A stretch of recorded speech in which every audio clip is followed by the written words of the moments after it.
Why are we both wearing black? Because we're the same person. How? This is our 4th episode. It's so impressive. I swear, you guys, we did not plan this. No, we don't plan any of this. We just show up and it's the same color because we're the same person. We are. What does your shirt say? I can't see that far. Kobe. We love it. This is my sleep shirt, so.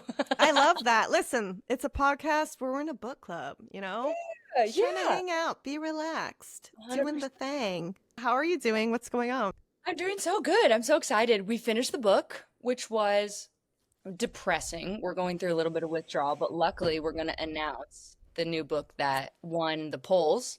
Yes! That means that once we're done discussing, this gets to go up in my little bookshelf.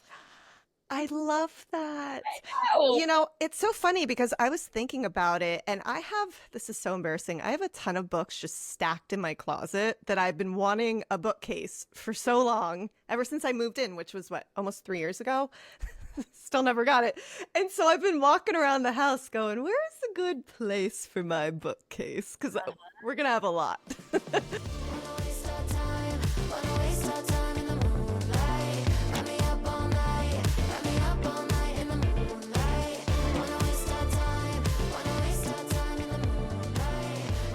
We had PF, for our listeners, PF is producer Fred. That's her man's. He's our producer. We call him PF. He helped us with a little technical difficulty, not to call myself out, but I couldn't hear. And I realized it's because the volume was turned down on the laptop. So we're easing our way into the technology. We are. And he's over here going, PF saying, hey, go to this website and check your speed. And we're like, what? Yeah, that man knows things. Got there, but then Alyssa asked Freddie what he was going to go do, and he said, I'm going to go doom scroll.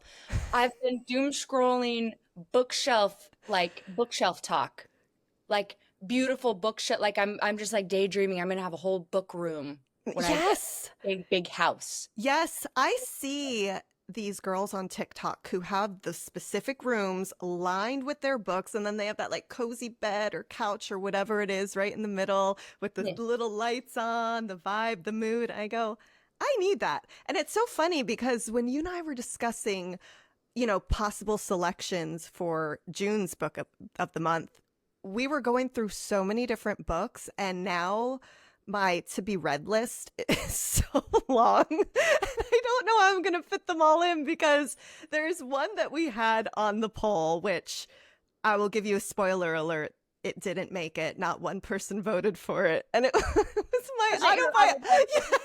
Yes, from Sum 41. Dang it. I just want to read my autobiographies, and no one wants the damn autobiography. But you know what autobiography I think you would enjoy? Imagine The Secret Lives of Mormon Wives. I know you've been watching that. Imagine if Taylor Frankie Paul came out with a nice little tell-all autobiography. Would you read that?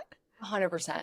Because I know she's not lying. Absolutely. I'm so obsessed with the show right now. It's not usually my cup of tea. I'm here, and we were talking about this last night. I craft at night. Okay, sue me. So right now I've hyper fixated on bedazzling. Like I'm bedazzling this little like summer thing to hang on the front door. Oh. I get to watch that in the background. You don't really have to focus too much, and then you hear him yell, and you look up, and you know one of them is chugging a diet soda and yelling at the The problem is dirty soda.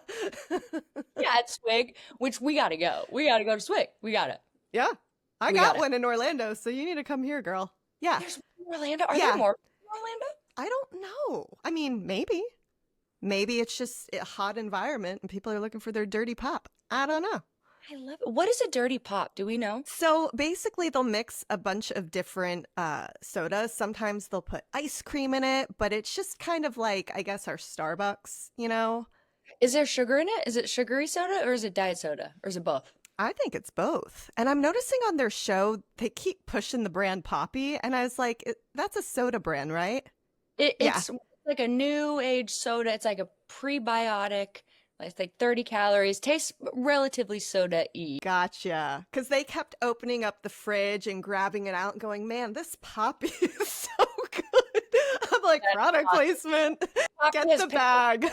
I think it's insane, though, that some of the girls will explain, yeah, one brand post, I'm making more than my husband makes annually. So he's a stay-at-home dad now. I'm like, rightfully so. Welcome, everybody, to A Novel Bunch. We are so excited to be here today. Don't forget to like, subscribe, all that fun YouTube stuff. No matter what platform you're listening on, we love to hear from you. We appreciate you so much. So today is our final part 4 of People We Meet on Vacation. Finish the book. How did we get here? It went so fast. I know. One, I'm so proud of all of us. Everybody that joined us. We read an entire book. Full stop. Very exciting. 2, I love how we started reading. We usually read like the day before. We started reading the day after we filmed our last podcast because it was so good, right? So Yes. Chapter 28 is where we started this summer. Poppy wants to have shower sex. Yeah, she does.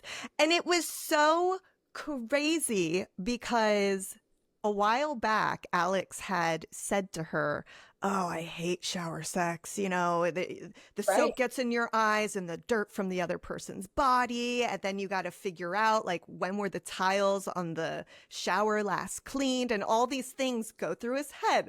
Alex, girl. But you and I need to dive deep into this because Alex is someone who showers twice a day and Poppy's more of like a 3 times a week. What are your thoughts on that? How are you? Tell me your vibes because I have to hear and then I'll tell you mine. Here's the thing. I'm such a rat. It's so different for men and women.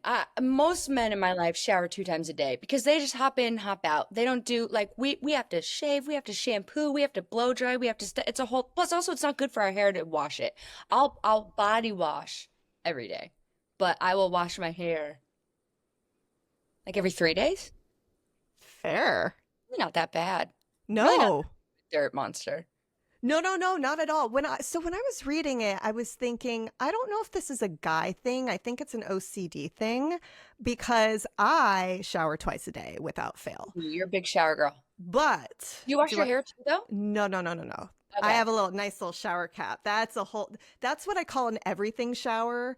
And the everything showers are just the worst part of my week because I gotta fully wash my hair. And for me, that's a thing. It takes me just so long to do, blow dry, all the fun stuff. But twice a day, especially if I leave the house, like I can't get into my bed at night if I've been outside the house and haven't showered. Like that, abso-freaking-lutely not, flips me out.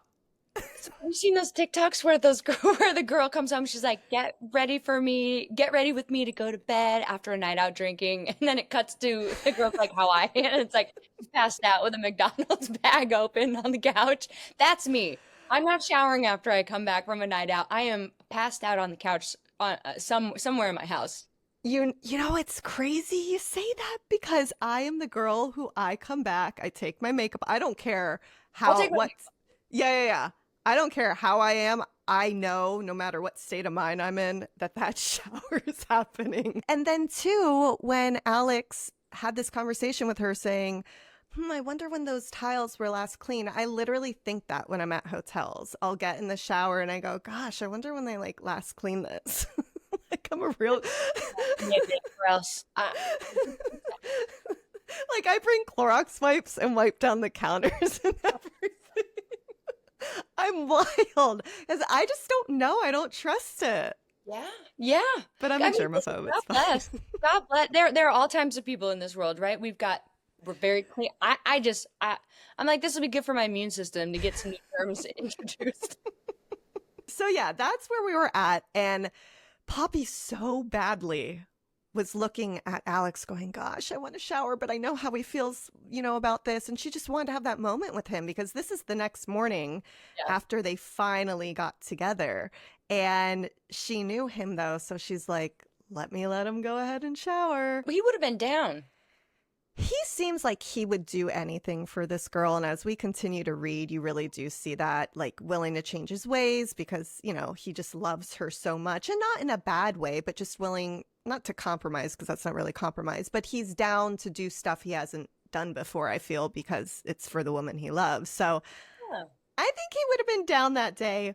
But she didn't end up doing that. Right. So You she's know, when what you fall in love with somebody and you're so obsessed with them, you're just down to do, even they smell, even their sweat smells good. Like even when they're stinky, they smell good. Like that's of obviously where they're at. they're at. And we start Downside. seeing that as we keep reading that. And that's such a fun time in a relationship because everyone just kind of like, oh my goodness, we're down for anything. And All the chemicals are just on 1,000. yeah, yeah. So she's looking at him. She's finally like, okay, let him go shower. But I love too that her pulse quickens when she looks at him. Do you feel like you've actually felt your pulse quicken looking at another human being? I don't think I've felt my pulse quicken, but I've definitely felt like that. A little Yeah. bit that. Yeah. It's the best feeling in the world. Just It is. I know. I know. What the girl from oh my God, I'm so obsessed with it. Love Island, USA, Love Island. yes. I'm blanking on her name, but she's like, these really sweet guys are coming after me, and I'm just not interested. I need Leah. Leah. She's like, I need a sweet guy that like also might put me in a psych ward. You know what's funny I remember about Leah from Love Island? She said that she was a triple Leo essentially, where she's a Leo sun, Leo moon, Leo rising. So she wild. She Woo! I love that though. I mean, listen, while I low key agree, even though I've been in therapy for a long time to code that out of me, there is I a know. part of you that's like, Yeah, just like the edge, you like it keeps you guessing, which is awful. And I feel like Alex isn't like that. no, no, no, But he is mysterious, which could kind of be in the same house, if you yeah, will, yeah, yeah. Well, So they're proof that you can have love that isn't psych ward level, but it's the chemicals are still real high. But yeah. they're both partners are secure with each other. These are two secure personality types, right? You have three. Another quick like relationship diatribe here. You have avoidant, you have anxious, and you have a secure attachment style. So you can be any. People with severe or personality disorders tend to be on the more avoidant side or the more anxious side, but most people tend to skew secure with another secure person. So Poppy can become anxious if she's with an avoidant. She can become avoidant if she's with an anxious, but with Alex, she's secure and he's secure. And it's such a beautiful relationship when two people bring out the secure personality type in one another. Yeah, and I feel they both really do bring out the best in one another, which is so nice. And they do seem very healthy to me. It's Yeah. a really healthy relationship. So at the end of this chapter, Poppy had said, the last time anything happened between us, there certainly wasn't any bed sharing afterward. There was just chaos. Yeah. So at this point, we hadn't learned about Croatia yet, right? We had no idea what was happening. And when I read that, I was thinking, well, what's going to happen next? Because they finally get together. Has this happened before? There were just so many questions. What were you thinking when you read that? They definitely slept with each other in Croatia. But I remembered you saying you didn't think that they did. But Mm-hmm. the chaos after makes me think like this is just like a massive whatever. And then we learn obviously. They did not. So then when we go into chapter 29, which is 3 summers ago, and our duo is going to Tuscany, but it's a couples trip. Right. Everybody's bringing their bag. Yes, they're in committed relationships. So Poppy is with Trey, this newer fling that she met at work. He's the photographer. And then, of course, who do you think Alex is dating? Why is your eye twitching? Poor Sarah Torval. I know. And poor actress that has to play Sarah Torval on the movie because we're all I know. But at this point, when they go on this trip, things are actually pretty good between everyone. Sarah started following back Poppy here and there. She'd leave little comments. So you could tell that they were making an effort. And so they're finally at the house and the 4 of them are sitting there. And literally Poppy was like, yeah, we really feel like the 4 of us are friends. And Poppy even mentioned, she goes, I'm so, so happy that nothing ever happened between Alex and I. because in this moment she's like, okay, I can still get my Alex and he can still be with this woman who's giving him what he needs or what he thinks he needs. And then she's just kind of vibing with Trey. And so Trey is very PDA filled, right? And he's pulling Poppy onto his lap left and right. And at one point, when he pulled her originally onto his lap at the house when they first get there, Sarah goes, "Oh, you guys are so sweet. Aren't they, Alex? Aren't they?" And he goes, "And buttery." And he could barely look at Poppy, but that was kind of their inside joke, which they continue to say. Appropriate, Alex. Appropriate to say in front of your girlfriend.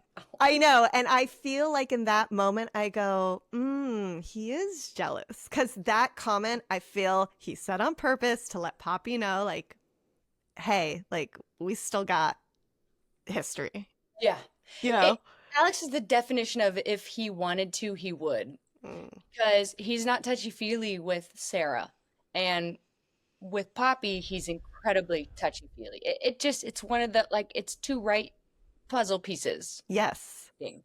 Like little magnets. Yeah, like they keep saying they're like little magnets, and it's so such a rare, beautiful thing. And I'm watching each person try and force themselves with the other, trying to figure out if it could work with the other, whereas it's so effortless with these two. Yes. And even Sarah, she was making comments about, yeah, Alex doesn't like PDA. And I think she mentioned at some point, oh, yeah, Poppy, you and I can just hold hands together. And it was kind of the first moment of them being girlfriends. Yeah. Or kind of liking each other for a moment. And they like clinked their glasses. And I think each of them are just kind of trying to flow and vibe and figure out the trip. But it was going really well. Yeah. It seemed like it was. Right? Yeah. Before they talked about being in Tuscany, they talked about meeting all four of them getting together at Betty's house, right? At Alex's grandma's house.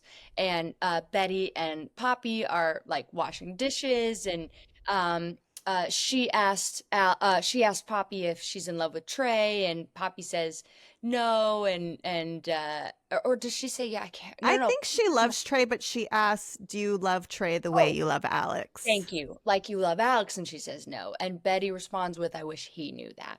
So this is obviously one of these like everybody around you knows. It's like how all of your friends were when you and Freddie were hanging out. We're all like, okay, Alyssa and Fred, okay. We also have my line of the week in this chapter. Poppy, when she was discussing her love for The Bachelor, which, sure, relatable. She goes, "It's fascinating how so much of love is about who you are with someone." Which brings me back a few episodes ago. We were talking about how maybe Alex likes the version of himself he is better with Poppy. Because you are different with different partners. That just is how it rolls. And so I think at the end of the day, a lot of people have to figure out, who do you like yourself as, better with, like who compliments you better, just who brings that out in you. Yeah, who pushes you to be a better person, who questions you, who keeps you curious, keeps you alive, keeps you excited about stuff, like who inspires you to be the best version of yourself. That's the partner that you're looking for, right? And I think she says that's why The Bachelor is so fun, because you get to watch a live experiment of like people that are fundamentally different with other people, and we get to watch and see which version they choose. Absolutely. It's usually the one they're chemically the most addicted to. I know. They never pick the right one ever. Right. But you learn later on, though, in life, and as a relationship progresses, just how important it is to be with someone who will grow with you. Because Freddie and we've been together, 15 years now? Crazy. And the one thing I always look back to as to how it worked out so well, because we met in our early 20s, right? I was a very different person, and so was he, than we are today. But the one thing that we always did was continue to push, inspire each other, and we grew in the same direction instead of separately. Yeah. Something that doesn't always happen, like I always feel like we got really lucky with that. Yeah. Because it's not like I met someone, like, even if today you meet an individual who is the person they are, right? Because of their age. You would imagine like they've gone through it, they've lived, they've learned lessons. Now they're making all these decisions being who they are today. Not to say that they're not going to grow tomorrow, a year from now, 2 years from now, but you're meeting hopefully a very developed individual who's like ready for the relationship, who's ready for a partner, not someone when you're 21, 22, Right. who's just like figuring it all out and doesn't know who they are. So many things go into it. And I think too, that's why I really enjoyed this story. I've never been a friends to lovers bookie, like that's never been my trope, but I loved reading it and going, wait a minute, Yeah. it makes Oh, sense. tell them your trope. Enemies to lovers every dang time. Tell them your trope. What's your trope, girl? Which one do you like? I like enemies to lovers.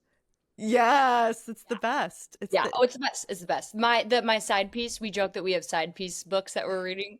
My side piece, the Powerless series, which is getting better and better. I'm actually a big fan. I'm on book 3. It's like very much like we hate each other in the beginning, and now they're like, it's the best. yeah, yeah. It's the best. Is this the thruple one? No, I'll never drop that. Is that the one?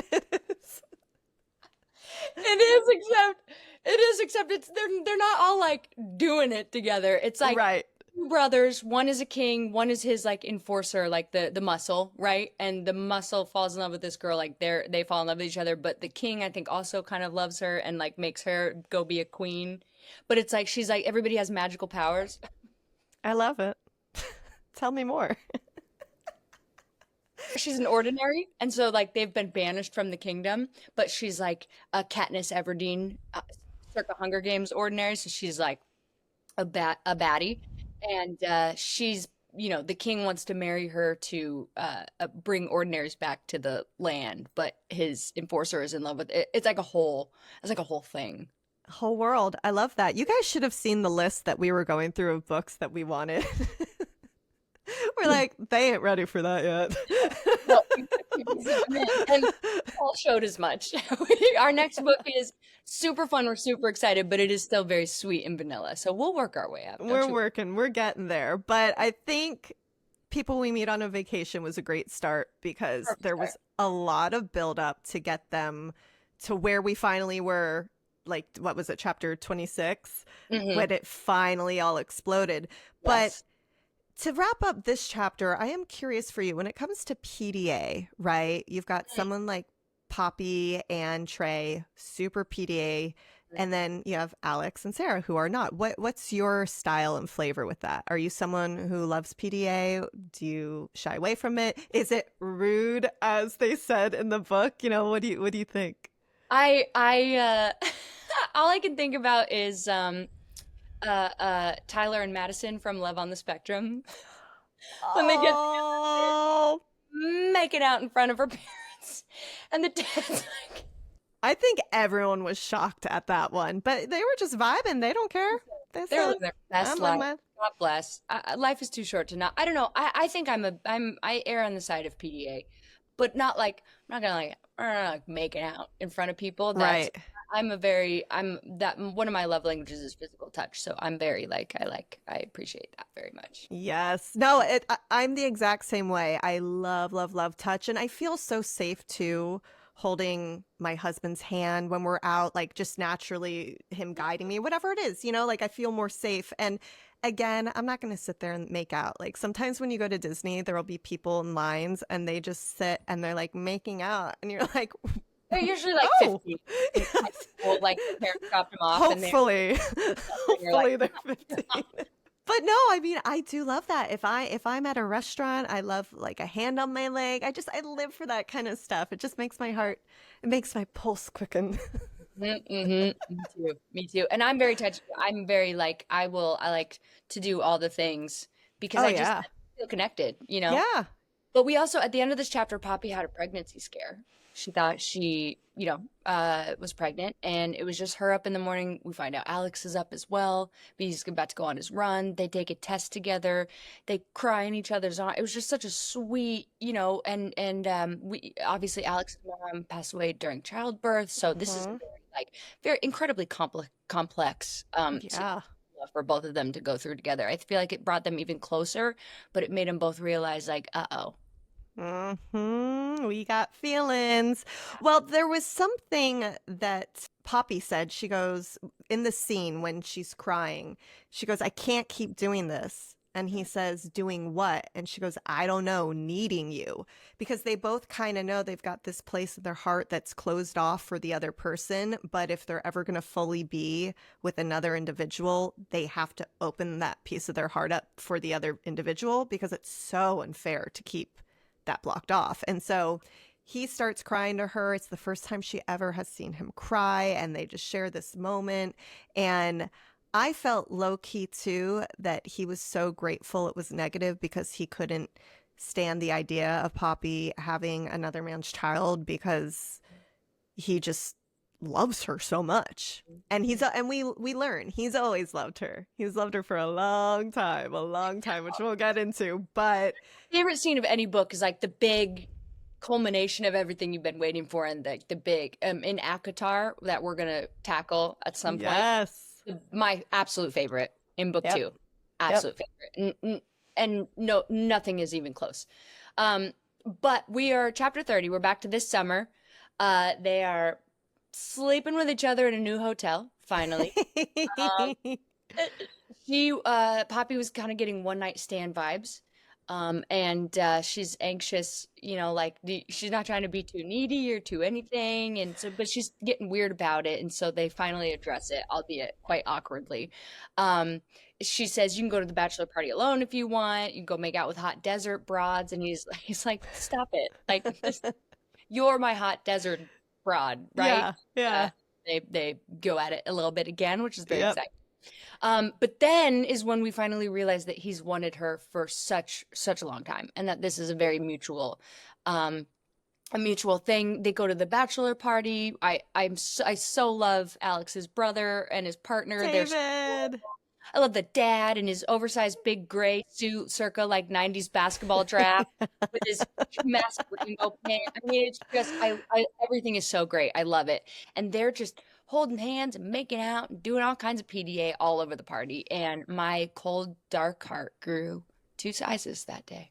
You go, this is working. I like this. Mm-hmm. I can envision this. I can see it. I can feel it. Well, that first day at the hotel, to rewind a little bit, when Alex went for a run, it's the day after they got together, right?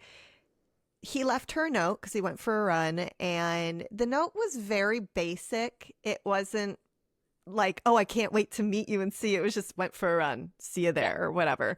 And she was so worried and getting in her head going, he's going for a run. Is he trying to clear his head?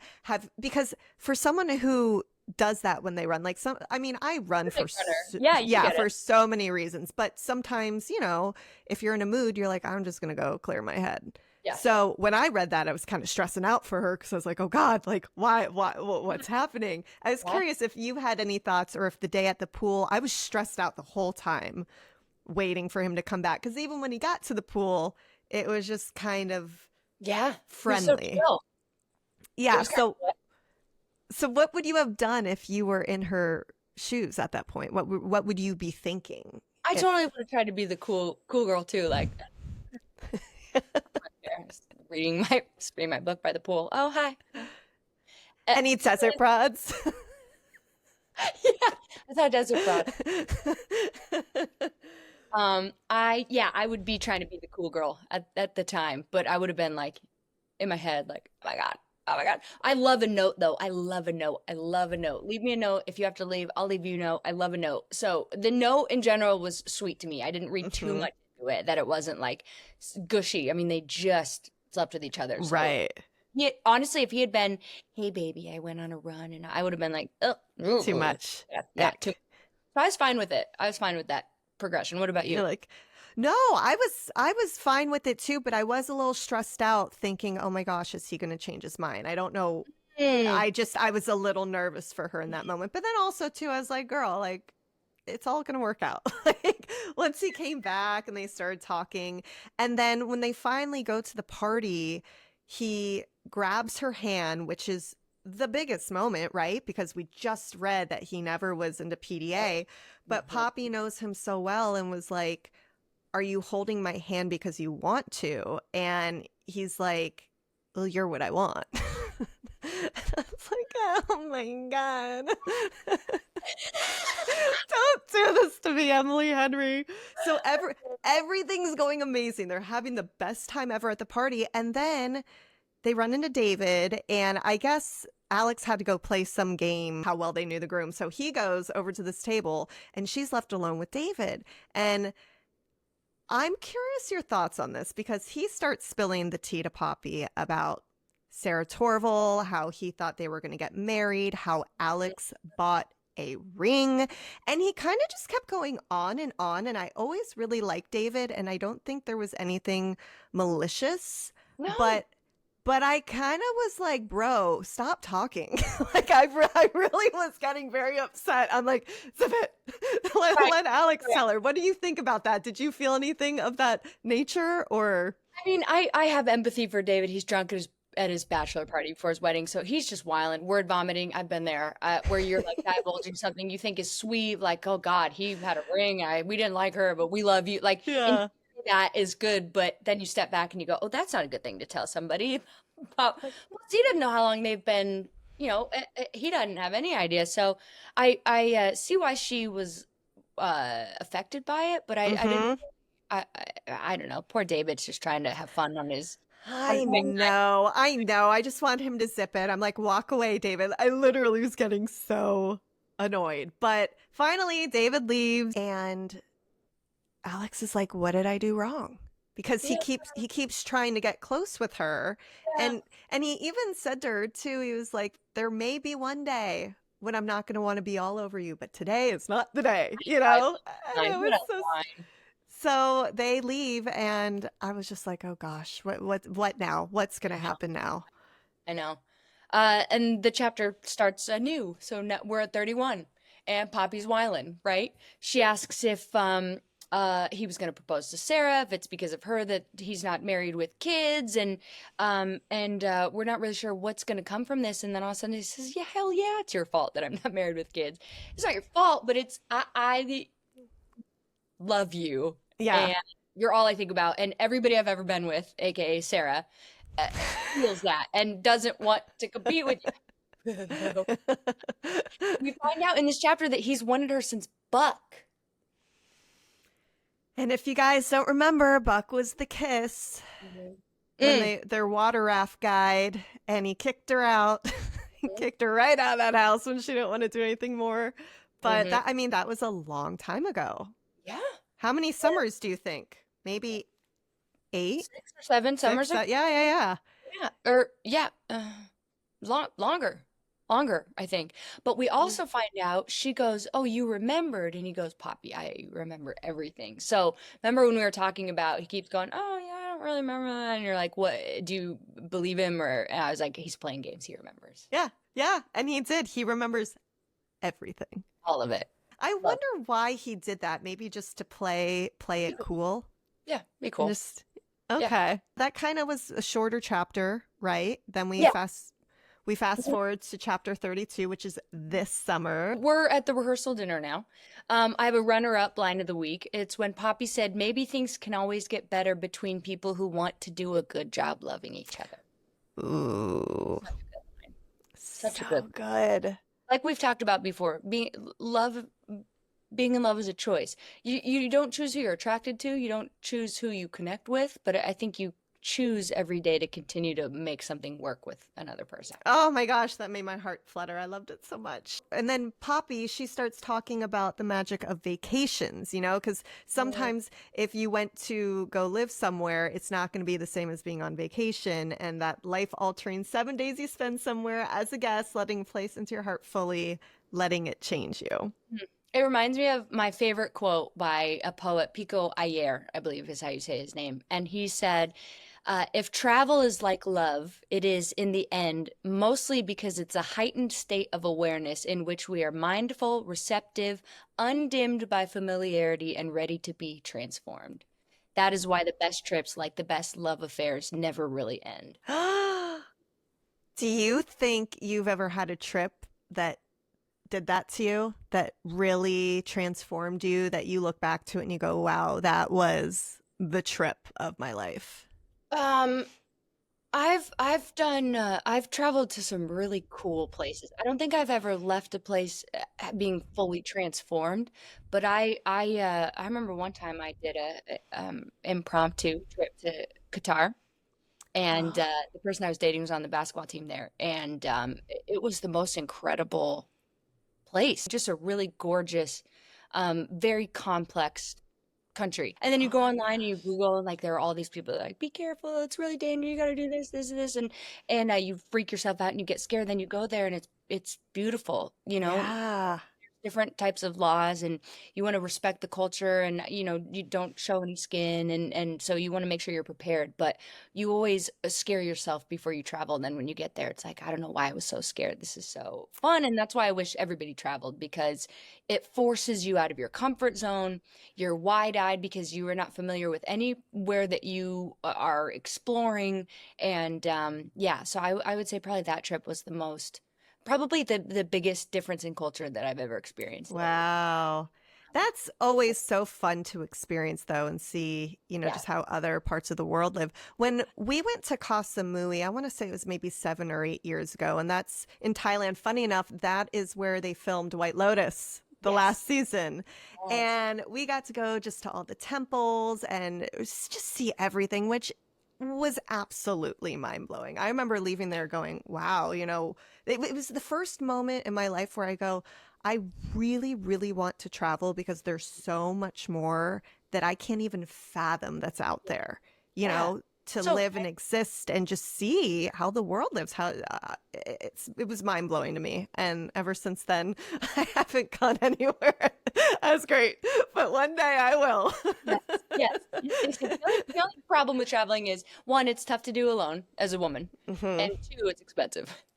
You got to figure out how to You're travel. telling me, girl. Yeah, if it didn't come down to the expenses, I would be all over. Right. And I think most people feel that way. I think a lot of millennials love that. We love, like we've discussed, experiences and going and living, versus things. Yep. And just another, I have a whole bucket list of places I'd die to go to. So one day, Yep. one day, one day, let's Yep. go. So we Me can too.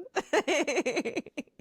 So all right, we get back. They have a very hectic wedding morning. So the wedding happens. It's beautiful. They have so much fun. They're dancing, they're drinking. They're so, I mean, it's just a dream. And then the morning after the wedding, they wake up. They're in such a rush. They're rushing to the airport. Everything is chaotic. The car, all this stuff, and it's not the way that she wanted to end the vacation, because when they end, they both go to their respective homes, which is not with one another. And they get in a big old argument at the airport. A real big old argument, Yeah. and it's not end well. And I feel like essentially Alex was letting her know, I'm all in. I will change my life. I've thought about this. I've thought through this, what I would do to be with you. And unfortunately, she hasn't, and she kind of questions herself in her head too. Do I want marriage? Do I want kids? Could I see myself living here? And she doesn't know, which I think it's fair in my opinion for her that she didn't try and stop him and say no right then and there, you're what Yeah. I want, because that would be so unfair. She needs to go figure this out. But she kind of word vomited everything at the airport, and So Alex, he was not having it, and it did not end well. Literally the night before, they were so happy they fell asleep in their clothes from the wedding in each other's arms on the bed, and which is so not Alex. no, So no, not Alex. absolutely not. Absolutely. But to them rushing to the airport and this entire thing, unfolding, and it sadly did not go great. So they each go to their prospective homes, and Puppy doesn't really know like what's going to happen. And doesn't she start texting him and he doesn't respond? She tries to call him too, and nothing. But he said, when he left, he said, I think we need to not talk for a little bit. You need to Hmm. figure it out. Because right now I'm kind of feeling like you were bored in your life and your job, and I'm just some like adrenaline hit for you. You got your adrenaline hit. Now you go back onto your world, and I'm left here. Which is Yeah. so unfair for him too, because that is kind of what happened. And she even admits to that, Hmm. Of Hmm. course she loved him, but she just in her head, she goes, Alex, that's the only thing that's going to make me happy. Let me go see him. Let me go do this. Let me lie about it being a trip for work and pay for him, which he did not like that. No. He did not like knowing that she paid for it and lied to him. You know, I mean, I get it. I wouldn't like that either, but it ended very messy. Yeah. It's heartbreaking. And she, you know, earlier on, she said the airport is where I feel so excited. It's where I go when I'm lonely, right? Because I see people going all over the place. And for the first time, she was at the airport and she said it was the loneliest place on earth. And then we get to chapter 33, which is Croatia. Oh, Croatia. It's been So a long time coming. We learned about this man named Bernard, who is a photographer. I've had a Bernard in my life. Have you? Mm-hmm. What happened? Trip, and there's an extra person, and you don't really know them. And they have no self-awareness, and they just talk, and it's just like they're with you on every single journey. Well, and so Bernard ends up rooming with Alex, thinking, oh yeah, guys, we're here on this trip. It's boys in one condo and the girl in the other. You know? And he's a widow, so he's a little lonely. I had some empathy for him, but I was just like, Bernard, get out of here. Leave the moment. Leave it. Well, so finally, one night, Bernard drinks so much, they all do. It's the last night. Yeah. And so Bernard knocks out, he's snoring, and Poppy gets a little knock at her door. And who is it, Molly? Who is knocking? Well, just so everybody knows, by this point, Trey and Sarah Torval are no more. Oh, so yes. we've got two single little buddies hanging out, getting wasted in Croatia. Bernard is asleep. He has knocked himself out with wine. And Alex knocks on Poppy's door. Yeah, he does. And I was waiting for this entire part of this entire book. I know. And he knocks on the door and he comes in and they're hanging out just for a little bit. It's so funny the way I envision things when I read, because I felt that it was like super dark in the room. Obviously, it's at night and they're like kind of sinking down onto the floor and they were sitting there.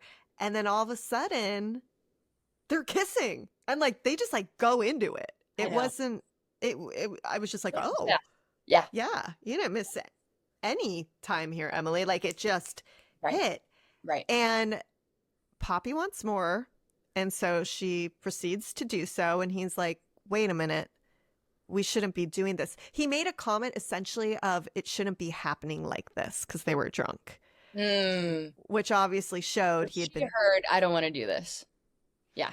Which is how that works. The fact that they had this kiss and then they both go on trying to act like, oh yeah, we're cool. We're cool. Because Poppy wanted to play it off like they were okay. She don't want the friendship affected, even though she was super into it. And obviously we know he was too.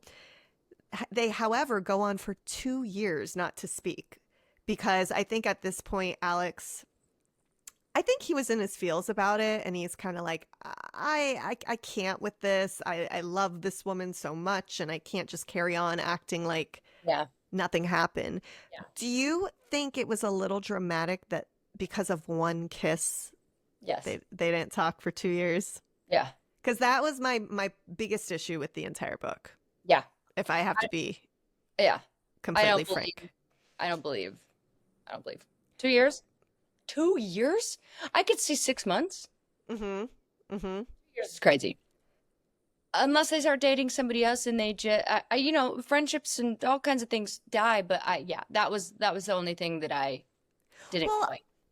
For me, it was the whole history that they had. They were close enough that they should not have been not speaking for 2 years. I don't know. It was kind of crazy to me. That was the only thing. I was waiting for something more to happen. I kind of thought that he would let her know his feelings or maybe vice versa. And then the other person's like, oh God, we got to pull away. I don't know. Not that I would have loved that, but it just seemed a little dramatic for them.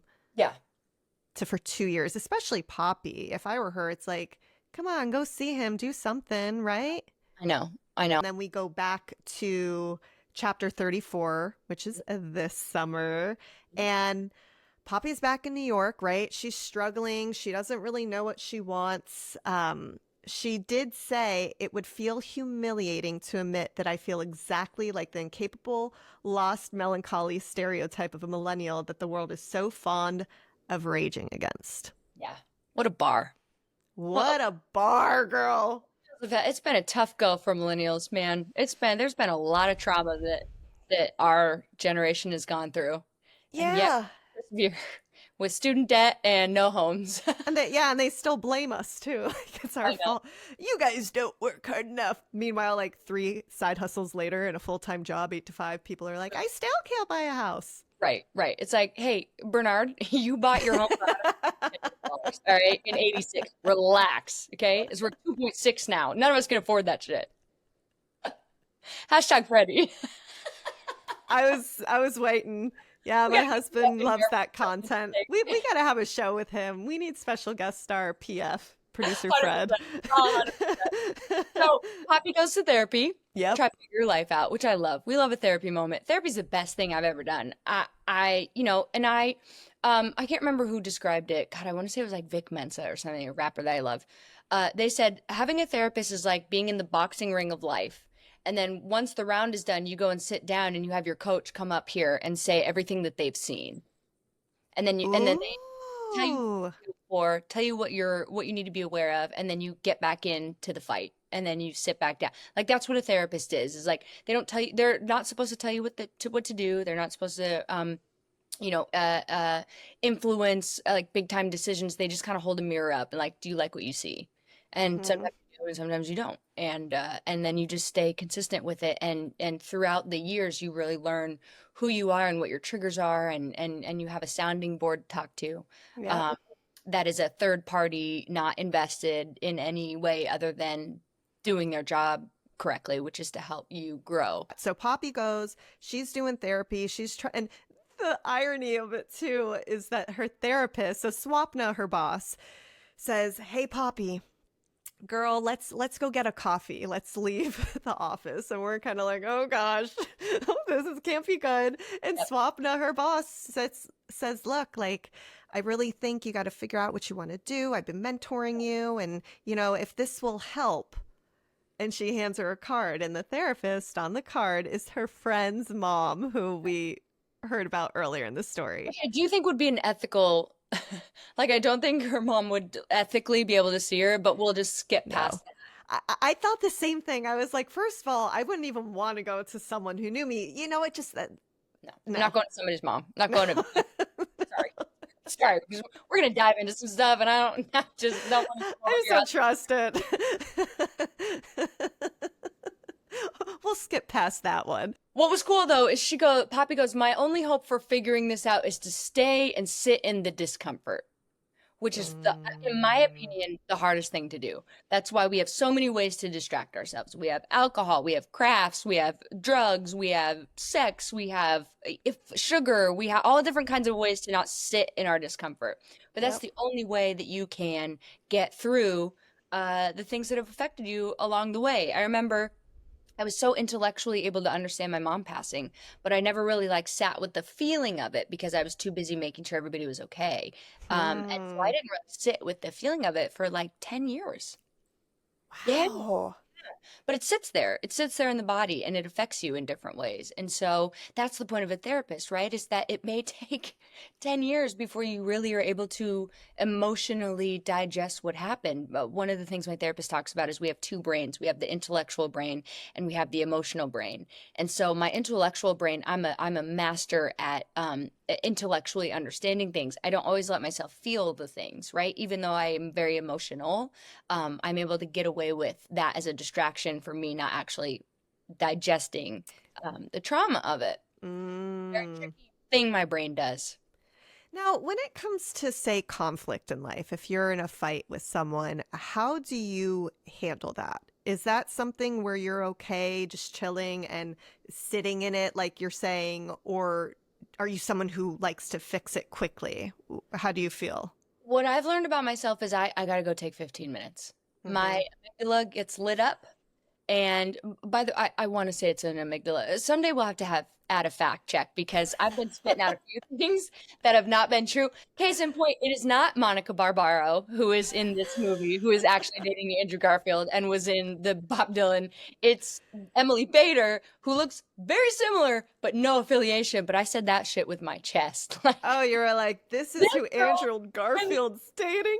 I literally, after the episode, was looking it up because I was curious, and I go, maybe they just aren't that public yet because I don't see anything. no, I was just the wrongest of wrong. Super, super It's wrong. all right. Hey, we don't claim to know anything here. We're just two girlies hanging out, having a good time. Fun.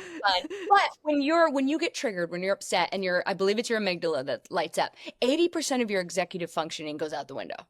You're gonna say things that make sense. You're not going to make good decisions. That's why if you are in a heightened state of anxiety, fear, depression, whatever, do not make any decisions because it's not going to be good. So what I do is if I can feel, because I could be a hothead, right? I got Leo in me. If I feel that coming up, and it's taken a long time. I used to just fight, just go at it, just let's fucking fight. Now it's I need 15 minutes. But I have people that I love in my life that like to figure it out right then. So that becomes a like who gets to satisfy their hardwiring, right? The person that needs to figure it out right now or the person that needs 15 minutes. And so I think it's just better. I think everybody could benefit from a quick 10-minute break if there's a fight. So that's what I try to implement is like, let's just 10 minutes. Let's just go. Because then you breathe, your amygdala turns down a little bit, and then you can come back. And if you're still fighting, there's more there. There's more to it. Yeah. Gosh, that's so wild because for me, obviously my sun is a fire sign, right? I'm a Leo. You have that too. And then my moon and rising are air signs. I'm a Libra in both of those. So I love balance. I despise conflict.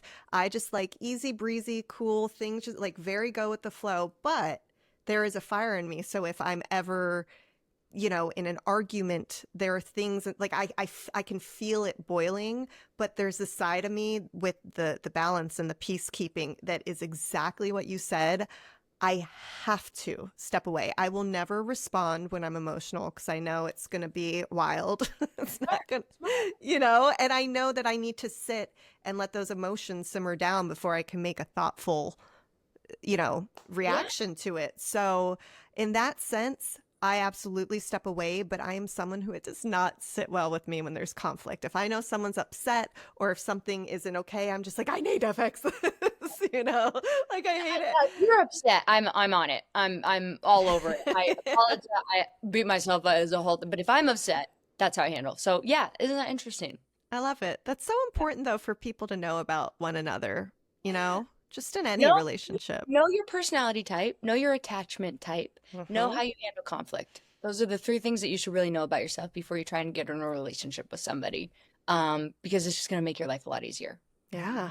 If you're an anxious attachment, naturally, it's good to know that about yourself so that you can intellectually remind yourself that like, it's okay that I haven't heard from this person for a while. This is my anxious attachment speaking, not how I truly feel. If you're an avoidant and it's just good to know these things about yourself. But at the end of this chapter, Poppy runs into her first boyfriend. It sounds like bully. Yeah. He says they're each other's first whatever. It sounds to me like he was a terror to her. It was horrible. She was so happy to see him, and he kept following her and wanting to talk, and he was like, I'm really sorry. I think I was not great to you. And at first, she was kind of letting it brush off. I was like, I don't know what you mean. And as they were about to say goodbye, he's like, again, Poppy, I'm really sorry for everything I did. And she goes, you know what? I'm not going to let him win. I'm going to be the person I need to be. And she goes to him, sorry about what? Yeah. You're sorry? Yeah. And so he does. And then they but she had just such a moment, I feel, of that closure because this was something clearly that really affected her. And it was part of her story, too, of why she hated her hometown of Linfield so much, why she didn't want to go back, why she was always dogging on Alex about working there at her high school because she had a really traumatizing time Tough growing time. up there. Yeah, I can relate to that. I can relate. It's so interesting to build up these stories in our heads about our childhood, which is how we get shaped into who we are today. Hmm. And I have this image of like the girls that were really terrible to me and the guys that were when I was growing up. And then Yeah.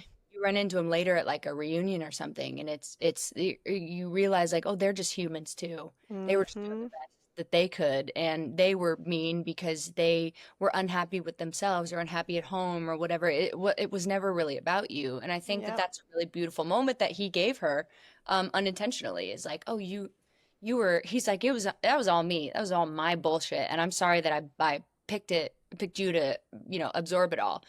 So I think you get to finally put that to bed. I think she got to put that to bed. If you ran into your first boyfriend, say, on a subway in New York, would you even know it's that person? Like, do you Oh, remember them? How long was the relationship? my first boyfriend, oh my God, we were so obsessed with each other. We were together for a couple of years, I Yeah. think, on off and on. So toxic, so toxic. I always picked, all even from high school, just these poor broken little, Yeah. uh, so wayward home for lost dogs. I've been saving people since I was, um, we had, yeah, he was a wild boy. I think I would recognize him now, and Yeah. I don't have any harsh feelings. God bless most of my exes. We That's wish all we'll say about that. everybody well. Um, I don't think I would need any kind of apology from him. I don't Hmm. harbor anything from our first. We were young and dumb and freshmen in high school. We're 14. We were just messing around. Yeah. So I don't know, but I think I would recognize him. Would you? Yeah, I mean, I definitely would recognize it. My first serious relationship wasn't till my senior year. Like I had dated throughout middle school, high school, but I never really had that boyfriend. Yeah. And I think I dated him like a year and a half. And funny enough, when I moved to California, he moved to Colorado, so we would do long distance, which was like crazy. I know Colorado for you, shout out. Yeah. But yeah, so yeah, I mean, but everything with that relationship, I was so young, but it was great. Again, the same exact thing you said. There's nothing I would be looking for. You're young, you're different people, but yeah, I think I'd recognize. Okay, so then we catapult to chapter 35, back to this summer. And Poppy decides she's got to go home. She's gonna go home. She surprises her parents. They're there to grab her. They have big "I love New York" t-shirts on. Adorable. I love her parents so much. They remind me of mine. Um, Hmm. just big personalities. I think my parents were a little cooler. I think you're right. Big lovers, big supportive, all that Yeah, stuff. yeah. And all of a sudden, she's at Alex's school because she's gonna get her man. Poppy's one thing about Poppy, she's gonna get her man. Okay, Hmm. did the therapy, she did the work, she's figured it out, and she's gone Yep. to get him. We think. I'm assuming, right? Because this is a romance novel, so like I'm go back home to be like, hey man, you were right. We shouldn't be together. Whatever. Anyway, he goes there and he runs into who? Sarah Torval. And you know what? In this moment, I was shocked that she was a brunette. She had brown hair. And this entire time, I thought she was blonde and I thought Poppy was brunette. But now, come to find out, on the cover of the book, in all the fan art for this movie, Poppy, or this book, sorry, she is blonde. Oh She's my a God. little blondie. How did we not? So I don't know. And I was like, did they never mention that? And I just think with the casting of the movie, I assume she was brunette. I know, little Alex. I love it. And what I love too about the movie, when I was looking it up, they take this exact wardrobe I and saw they put it that. in a scene, which made me so happy. But yeah, we find out Sarah Torval is a brunette. I thought she was blonde this whole time. I was wrong. And so from there, Sarah was not crazy to see Poppy.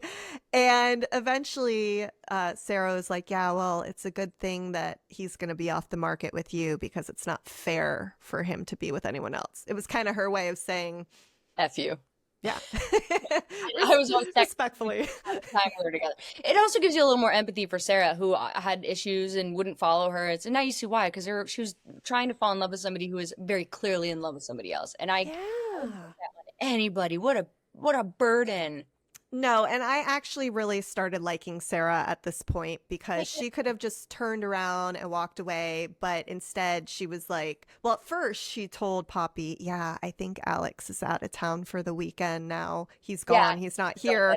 And I was like, oh, and then she could see that Poppy was so upset, and Sarah's like, well, teachers go to Birdie's for happy hour. He could still be there if you catch him. And then meanwhile, Poppy despises Birdie's even more than she despises this high school. Right. She hates this place. So off she goes to try and get her man. Walks across the street to the bar. A small town, baby. School, gas station, bar. That's right. And she sees him. He's there. And she has this epic like confession of it's always been you, right? And it doesn't feel like he receives it. Feels like he he didn't know she was gonna she imagine being Alex and you're just like going by. We don't know how much time has gone by. She's obviously gotten help in therapy. Months have gone by probably.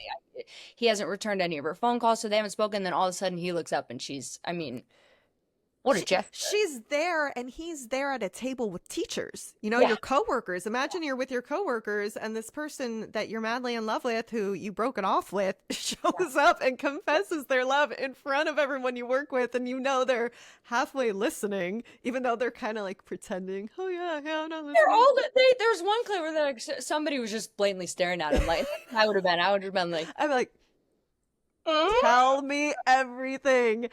And so she lays it out on the line. And I think she goes, at this moment, I'm so upset I'm wearing these neon orange fire hydrant pants. Like, when they break down what her outfits are, when Emily would break down her outfits, I'd be like, that is not at all what I was paid. What? Right? Like, she's so eclectic and she just goes for it, which is obviously so opposite of Alex, which I love because he's probably in his khakis. I don't know. Maybe not.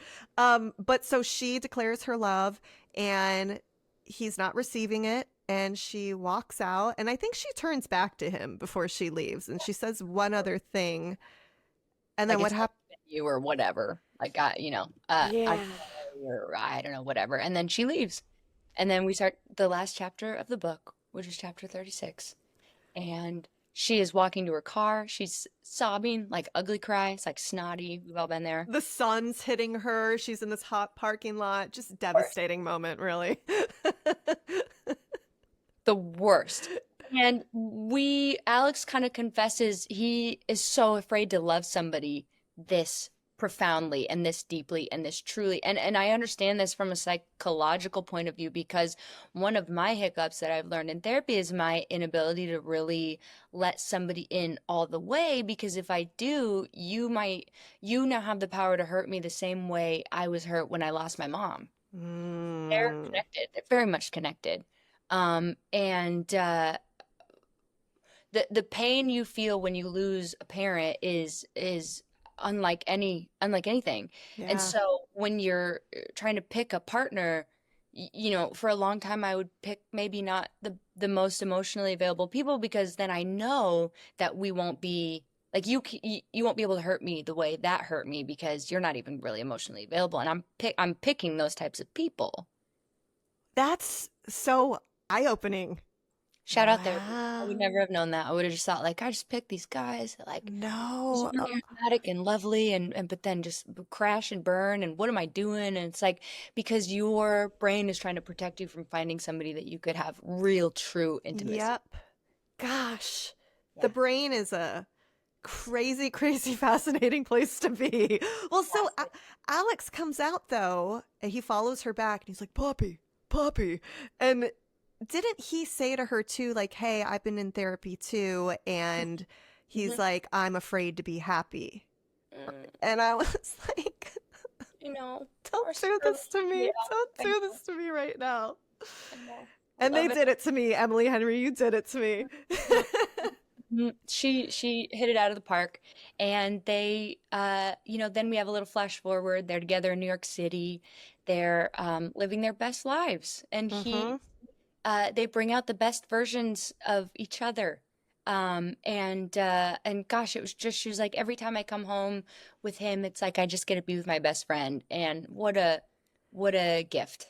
What I love too about that is in the parking lot, Poppy said to him, or maybe it was in the restaurant, I would move to Linfield. I would go and do all the crazy games and go to, hang with the nieces and nephews and all of that, do all the things, even Yeah. though deep down she didn't want to live there, but she'd do it because home is where he is. And she truly 100% was willing to do that for him.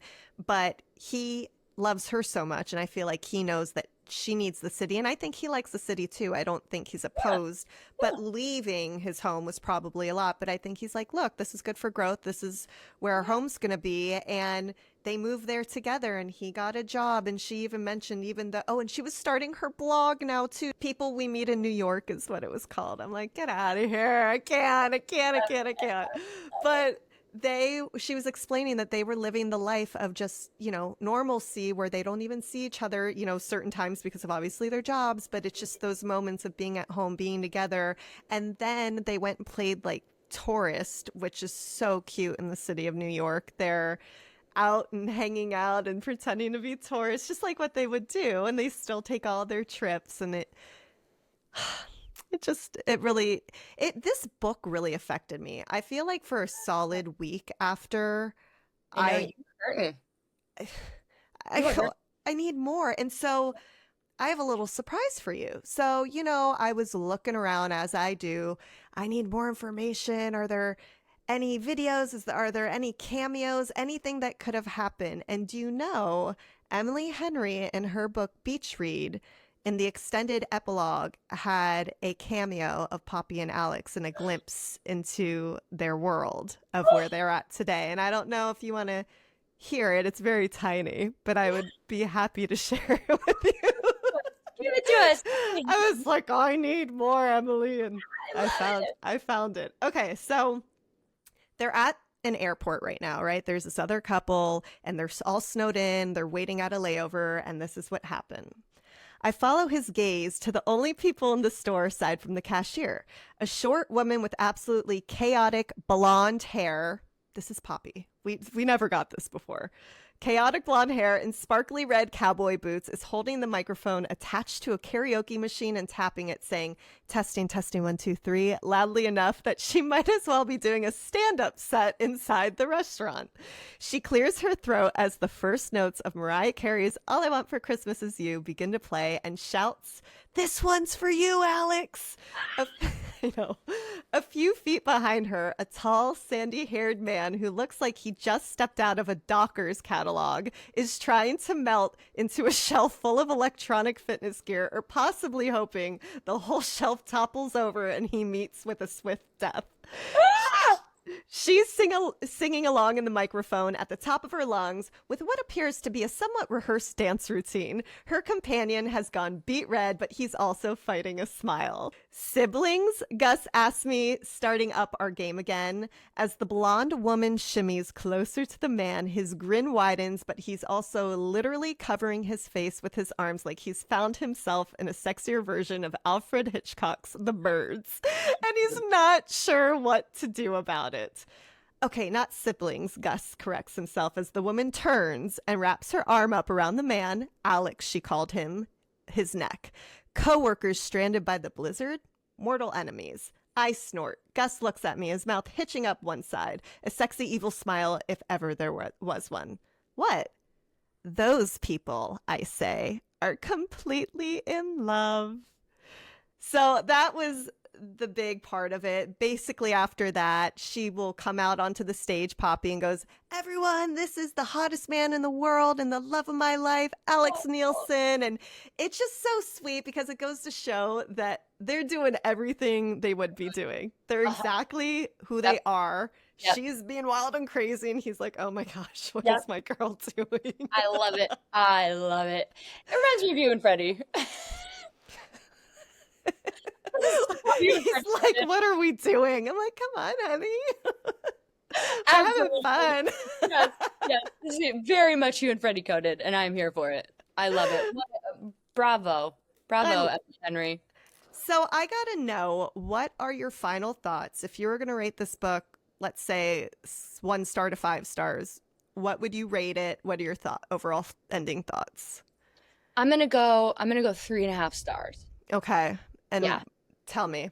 because it was a beautiful story, super solid. And I really very much enjoyed it.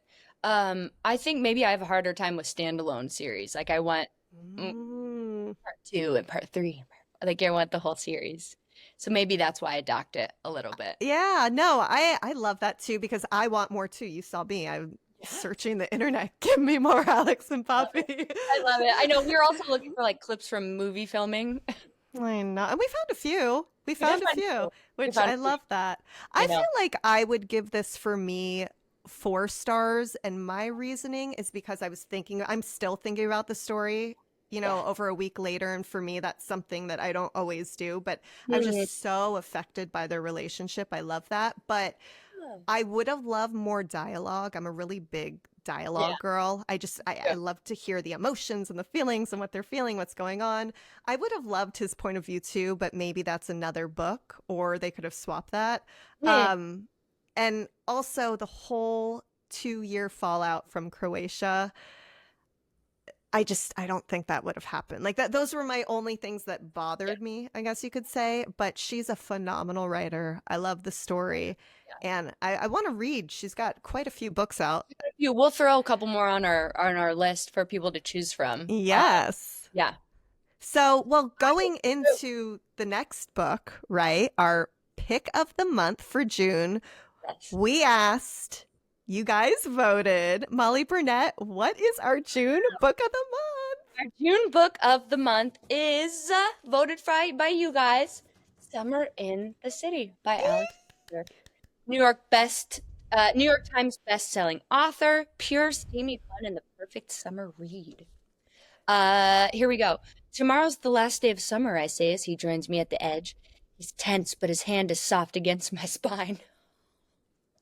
My voice is barely a whisper as I turn to face him. It's a shame that summer's end. Maybe this one can be endless, Parker says. Nothing in life is endless. Love is, Elle, he says. I laugh. And what do you know about love? Now, he says, everything. Girl, I cannot wait. Do you know the story behind the author of this book, Alex Astor? No. Okay, so Alex Astor is this batty 29-year-old author, and she has been trying to What? get published since literally she said 12 years old. And as you can imagine, I know that edgings to die. I can't. And as you can imagine, she tried to get published. There was tons of rejection. And then right when the pandemic happened, she got a small publishing deal, but because of the pandemic, she couldn't do any of the fun stuff, the big opening signings.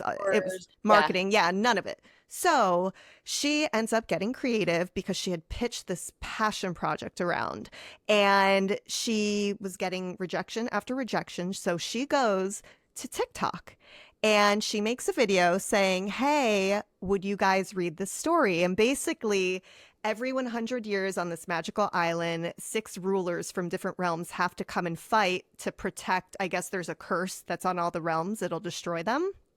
And the video goes viral.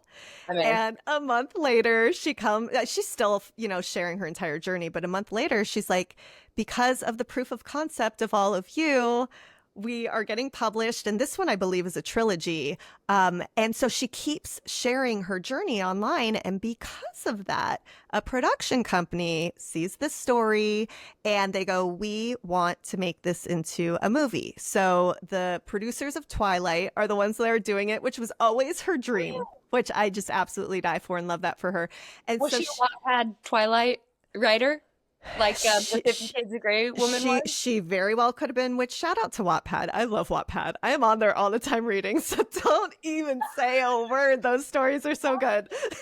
But then she pivots to romance and she comes out with this book that we're about to read. And this one is now being optioned to go to film as well. So Right. I'm just obsessed. This is a billionaire story. I love it. I'm so excited to read it. And this one is lovers to enemies, back to lovers again. So, what chapters are we going to do? Chapters 1 to 8. We'll do chapters 1 through 8. All right, everyone. Well, thank you for being part of our very first book in People We Meet on Vacation. We love this read. Can't wait to see y'all next week. Again, follow us social media at A Novel Bunch Podcast. We love you. We appreciate you. And we'll see you next week.